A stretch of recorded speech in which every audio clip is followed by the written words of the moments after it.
Adventures of Huckleberry Finn, Tom Sawyer's Comrade. Chapter 41. The doctor was an old man, a very nice, kind-looking old man when I got him up. I told him me and my brother was over on Spanish Island hunting yesterday afternoon, and camped on a piece of a raft we found, and about midnight he must a kicked his gun in his dreams, for it went off and shot him in the leg.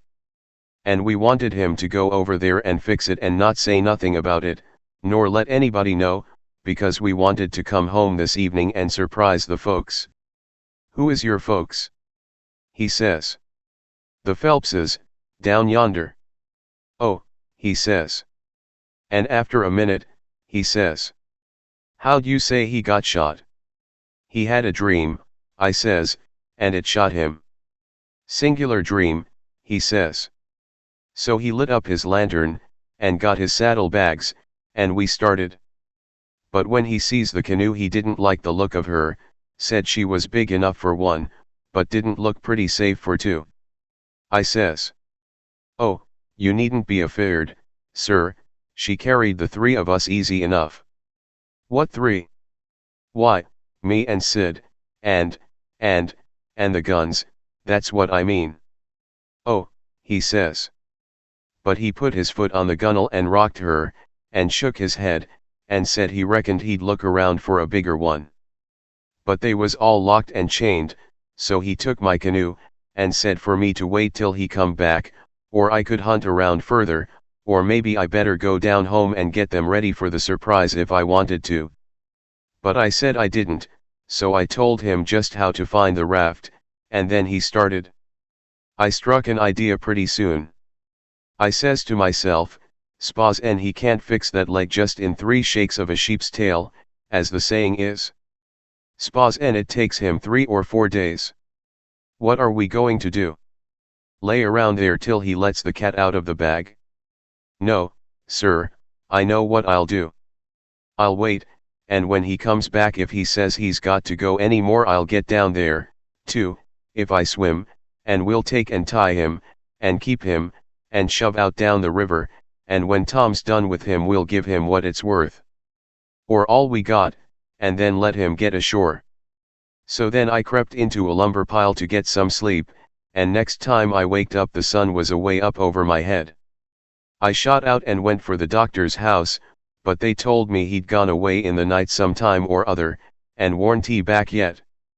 Well, thinks I, that looks powerful bad for Tom, and I'll dig out for the island right off. So away I shoved, and turned the corner, and nearly rammed my head into Uncle Silas's stomach. He says, "Why, Tom, where you been all this time, you rascal?" "I hain't been nowheres," I says, "only just hunting for the runaway nigger, me and Sid." "Why, wherever did you go?" He says, "Your aunt's been mighty uneasy." "She needn't," I says, because we was all right.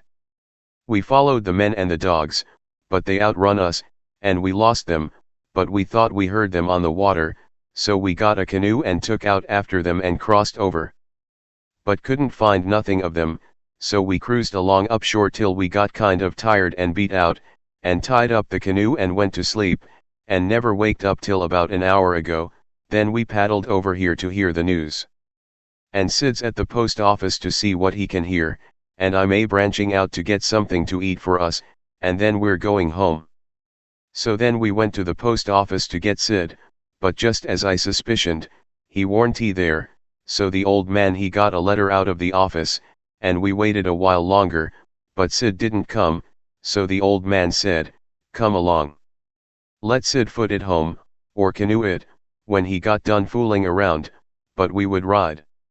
I couldn't get him to let me stay and wait for Sid, and he said there warn't no use in it, and I must come along, and let Aunt Sally see we was all right.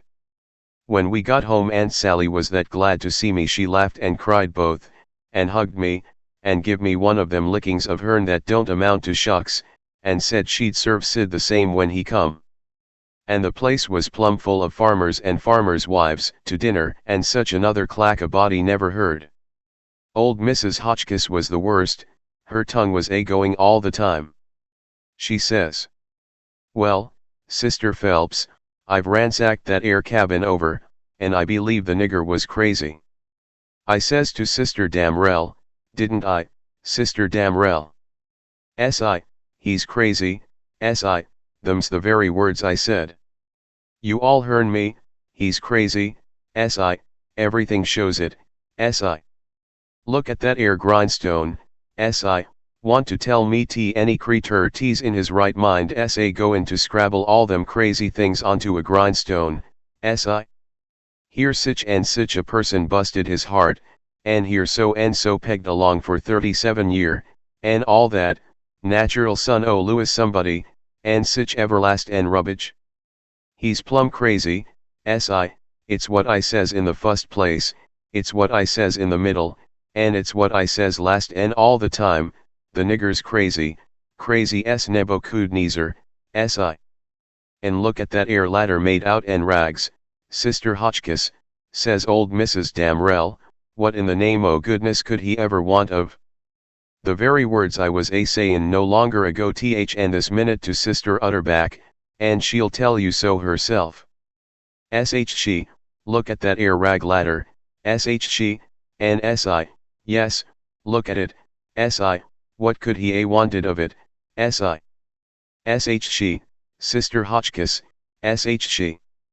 But how in the nation they ever get that grindstone in there, anyway? And who dug that air hole? And who?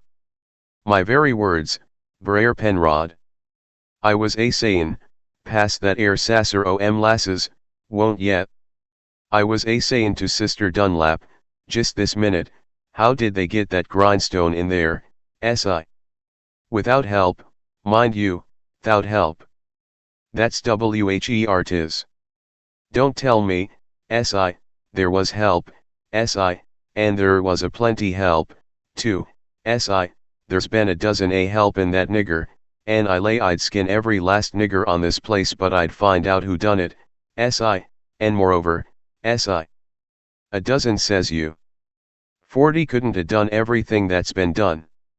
Look at them case knife saws and things, how tedious they been made, look at that bed leg sawed off with a week's work for 6 men, look at that nigger made out and straw on the bed, and look at. You may well say it, Brer Hightower. It's just as I was a-sayin' to Brer Phelps, his own self. Se, what do you think of it, Sister Hotchkiss, se? Think o' what, Brer Phelps, si? Think o' that bed leg sawed off that away, se?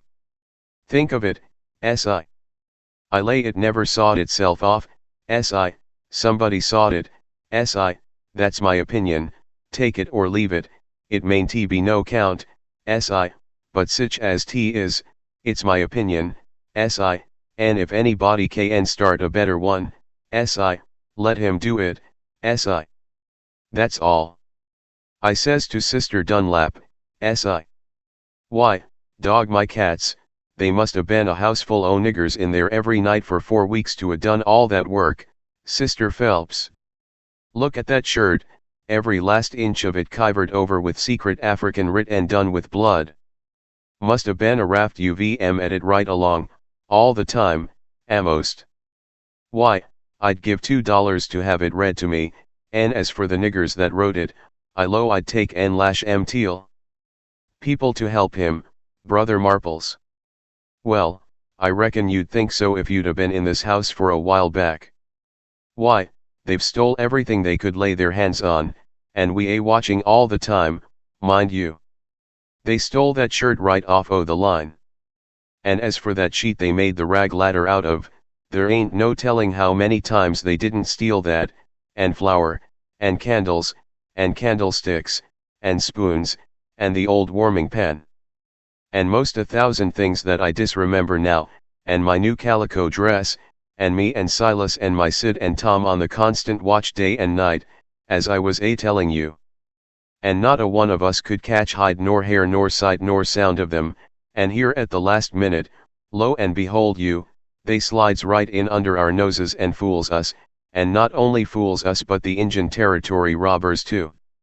And actually gets away with that nigger safe and sound, and that with 16 men and 22 dogs right on their very heels at that very time. I tell you, it just bangs anything I ever heard of. Why, sperrits couldn't a done better and been no smarter. And I reckon they must have been sperrits, because, you know our dogs, and there ain't no better, well, them dogs never even got on the track of 'em once. You explain that to me if you can. Any of you? Well, it does beat. Laws alive, I never. So help me, I wouldn't a be. House thieves as well as. Goodness gracious sakes, I'd a been afeard to live in sich a. Afraid to live. Why, I was that scared I dasn't hardly go to bed, or get up, or lay down, or set down, Sister Ridgway. Why, they'd steal the very, why, goodness sakes, you can guess what kind of a fluster I was in by the time midnight come last night. I hope to gracious if I warn't afraid they'd steal some o' the family. I was just to that pass I didn't have no reasoning faculties no more. It looks foolish enough now, in the daytime, but I says to myself, there's my 2 poor boys asleep, way upstairs in that lonesome room, and I declare to goodness I was that uneasy I crept up there and locked 'em in. I did. And anybody would. Because, you know, when you get scared that way, and it keeps running on, and getting worse and worse all the time, and your wits gets to addling, and you get to doing all sorts o' wild things, and by you think to yourself, "S'pose and I was a boy, and was away up there, and the door ain't locked, and you," she stopped, looking kind of wondering, and then she turned her head around slow, and when her eye lit on me, I got up and took a walk. Says I to myself, I can explain better how we come to not be in that room this morning if I go out to one side and study over it a little. So I done it. But I dasn't go fur, or she'd a sent for me. And when it was late in the day the people all went, and then I come in and told her the noise and shooting waked up me and Sid, and the door was locked, and we wanted to see the fun, so we went down the lightning rod. And both of us got hurt a little, and we didn't never want to try that no more. And then I went on and told her all what I told Uncle Silas before, and then she said she'd forgive us, and maybe it was all right enough anyway, and about what a body might expect of boys. For all boys was a pretty harum-scarum lot as fur as she could see, and so, as long as no harm hadn't come of it, she judged she better put in her time being grateful we was alive and well and she had us still, 'stead of fretting over what was past and done. So then she kissed me, and patted me on the head, and dropped into a kind of a brown study, and pretty soon jumps up, and says, "Why, laws a mercy, it's most night, and Sid not come yet. What has become of that boy?" I see my chance, so I skips up and says, "I'll run right up to town and get him," I says. "No you won't," she says. "You'll stay right where, one's enough to be lost at a time. If he ain't here to supper, your uncle'll go." Well, he warn't there to supper, so right after supper uncle went. He come back about 10 a little bit uneasy, hadn't run across Tom's track. Aunt Sally was a good deal uneasy, but Uncle Silas he said there warn't no occasion to be, boys will be boys, he said, and you'll see this one turn up in the morning all sound and right. So she had to be satisfied. But she said she'd set up for him a while anyway, and keep a light burning so he could see it. And then when I went up to bed she come up with me and fetched her candle, and tucked me in, and mothered me so good I felt mean, and like I couldn't look her in the face, and she sat down on the bed and talked with me a long time. And said what a splendid boy Sid was, and didn't seem to want to ever stop talking about him, and kept asking me every now and then if I reckoned he could a got lost, or hurt, or maybe drowned, and might be laying at this minute somewheres suffering or dead, and she not by him to help him, and so the tears would drip down silent, and I would tell her that Sid was all right, and would be home in the morning. Sure, and she would squeeze my hand, or maybe kiss me, and tell me to say it again, and keep on saying it, because it done her good, and she was in so much trouble. And when she was going away she looked down in my eyes so steady and gentle, and says, "The door ain't going to be locked, Tom, and there's the window and the rod, but you'll be good, won't you? And you won't go? For my sake." Laws knows I wanted to go bad enough to see about Tom, and was all intending to go, but after that I wouldn't a went, not for kingdoms. But she was on my mind and Tom was on my mind, so I slept very restless. And twice I went down the Runaway in the night, and slipped around front, and see her setting there by her candle in the window with her eyes towards the road and the tears in them, and I wished I could do something for her. But I couldn't, only to swear that I wouldn't never do nothing to grieve her any more. And the third time I waked up at dawn, and slid down, and she was there yet, and her candle was most out, and her old grey head was resting on her hand, and she was asleep.